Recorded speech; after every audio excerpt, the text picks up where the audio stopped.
Bismillahirrahmanirrahim. Assalamualaikum warahmatullahi wabarakatuh. Baiklah anak-anak, kita mulai kembali pembelajaran tematik kali ini. Kita sudah memasuki tema yang kedua. Nah, di tema yang kedua ini, pada subtema pertama kita akan membahas mata pelajarannya Bahasa Indonesia dan IPA.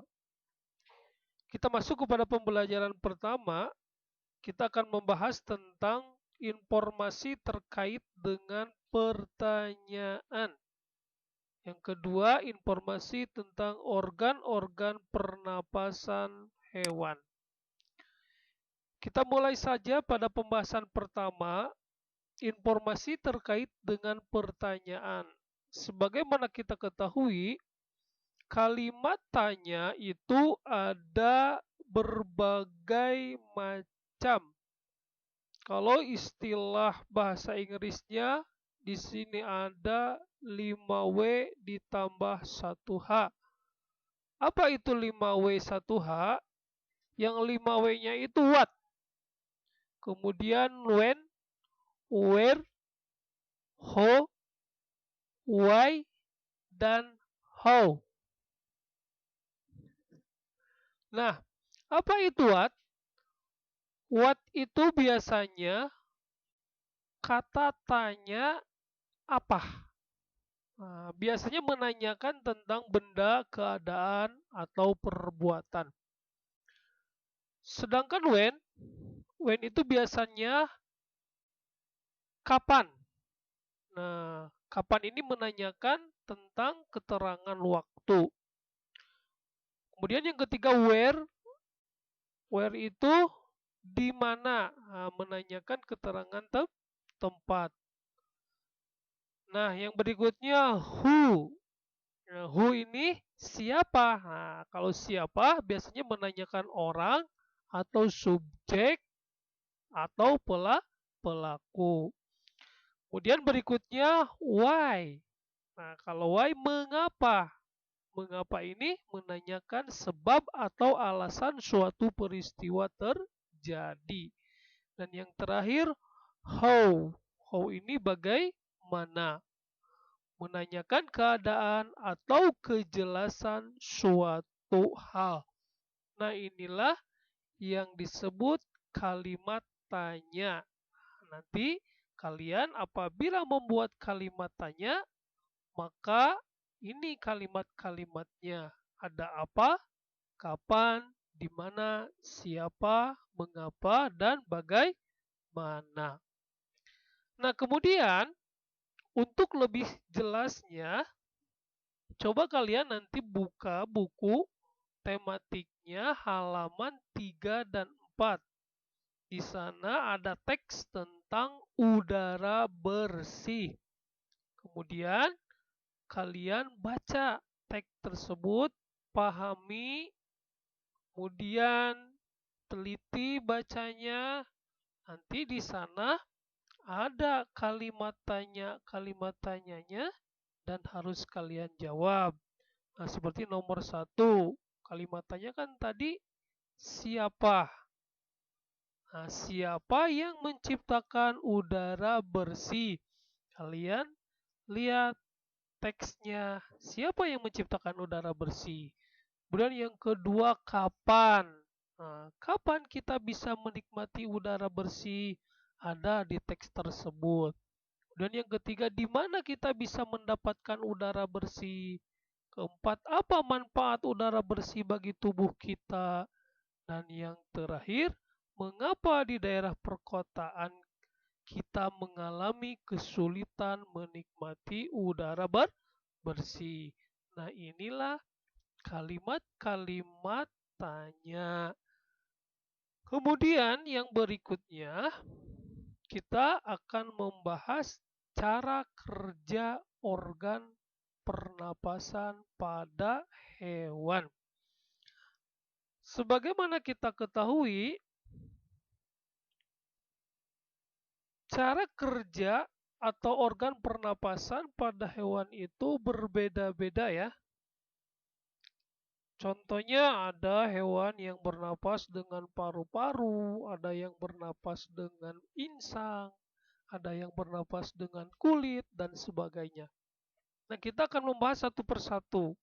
Di sini ada salah satu hewan yang bernapas dengan insang, di antaranya di sini adalah ikan. Nah, ikan ini bernapas menggunakan insang. Insang ini terletak pada bagian kepala ikan. Nah, insang ini terdiri dari lembaran-lembaran insang dan lengkung. Nah, lembaran ini berwarna merah karena apa? Berwarna merah karena mengandung pembuluh darah. Nah, pada lembaran insang ini biasa terjadi pertukaran udara.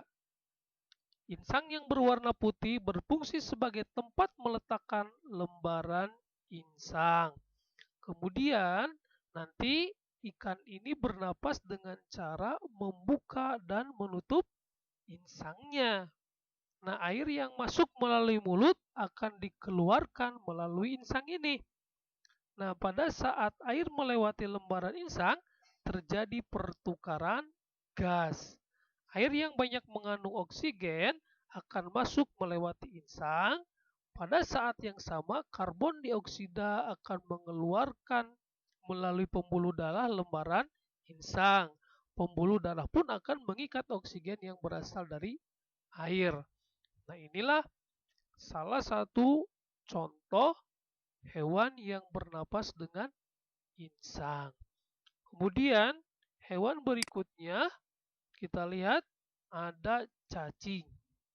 Nah, biasanya pada tubuh cacing, terutama cacing tanah, ini akan ditutupi oleh selaput benang tipis yang disebut kutikula. Kutikula ini selalu lembab dan basah, dan melalui kutikula inilah cacing akan bernapas. Kutikula menyebabkan udara di dalam tanah dapat masuk ke pembuluh darah cacing. Dan setelah masuk ke pembuluh darah, udara tersebut diedarkan ke seluruh tubuh cacing. Berarti cacing ini dia bernapasnya itu dengan melalui kutikula. Kemudian hewan berikutnya di sini ada katak. Nah, katak ini disebut hewan amfibi. Kenapa disebut hewan amfibi? Karena katak hidup di dua alam, yaitu bisa hidup di darat dan di air. Dalam pertumbuhannya, katak mengalami perubahan bentuk tubuh, ya. Jadi katak ini mengalami perubahan bentuk tubuh. Nah, perubahan tersebut juga mempengaruhi alat pernapasannya.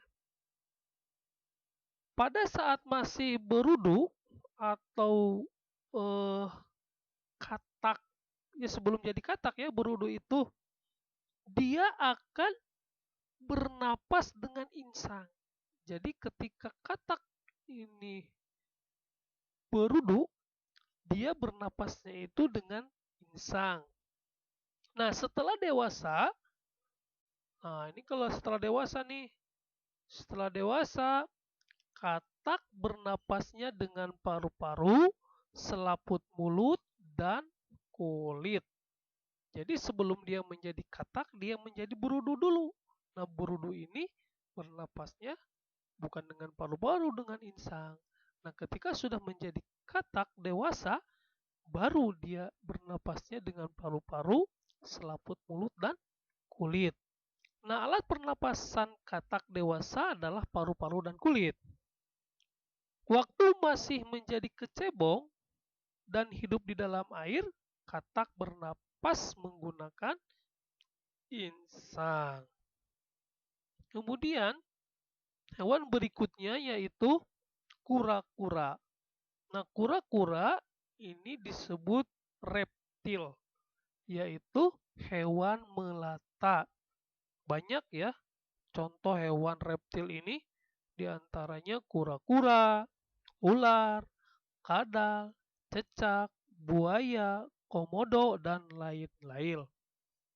Nah, reptil, terutama kura-kura, dia bernapasnya itu dengan paru-paru ya. Dengan paru-paru, udara masuk ke paru-paru melalui lubang hidung yang terletak di kepalanya. Kemudian udara bernapas masuk ke paru-paru melalui tenggorokan. Di paru-paru terjadi pertukaran oksigen dan karbon dioksida. Pada reptil yang banyak hidup di air, misalnya kura-kura, lubang hidungnya itu menutup ketika dia menyelam. Hal itu dilakukan agar air tidak masuk ke dalam paru-paru. Sementara, bagaimana dengan buaya? Nah, kalau buaya, dia menutup tenggorokannya dengan lidah untuk mencegah air masuk ke dalam paru-paru. Nah, inilah salah satu contoh hewan reptil, diantaranya kura-kura.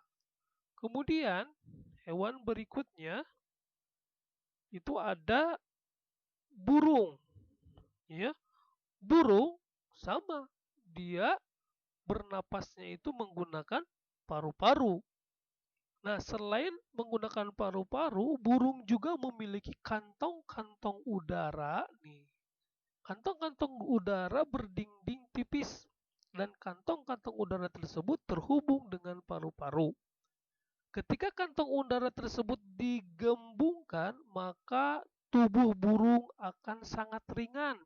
Kantong udara tersebut juga digunakan oleh burung untuk mengambil oksigen sebanyak-banyaknya. Nah, kebanyakan burung dia terbang. Pada saat terbangnya itu, pundi-pundi udara dapat mengembang dan mengempis mengikuti irama kepakan sayap.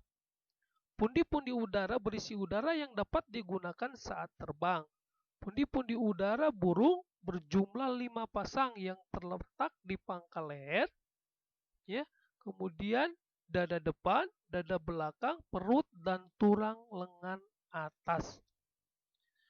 Nah, selain berguna untuk membantu pernapasan ketika terbang, pundi-pundi udara juga berfungsi sebagai, diantaranya, ya, pundi-pundi udara ini dia juga berfungsi sebagai alat untuk melindungi tubuh dari cuaca dingin.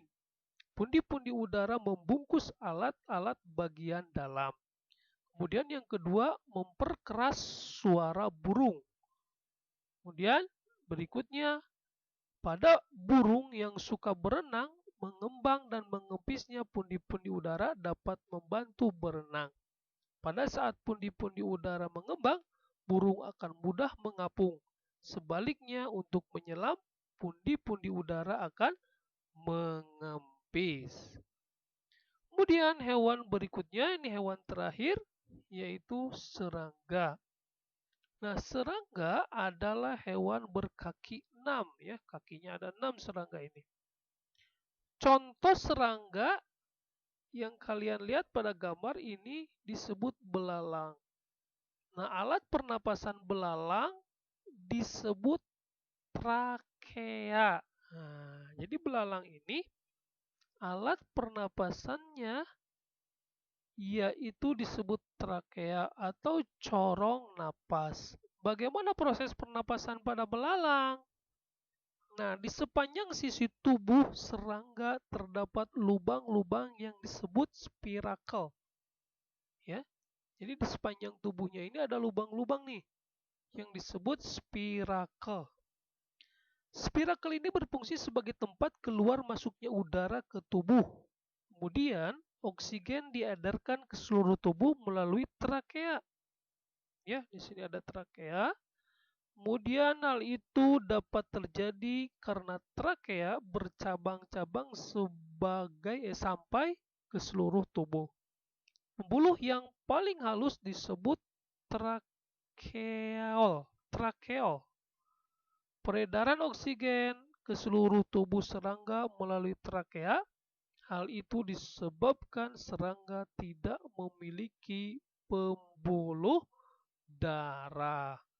Nah, itulah berbagai cara organ pernapasan pada hewan. Nah, untuk lebih jelas dan lebih lengkapnya, kalian bisa baca dari halaman 5 sampai halaman 7.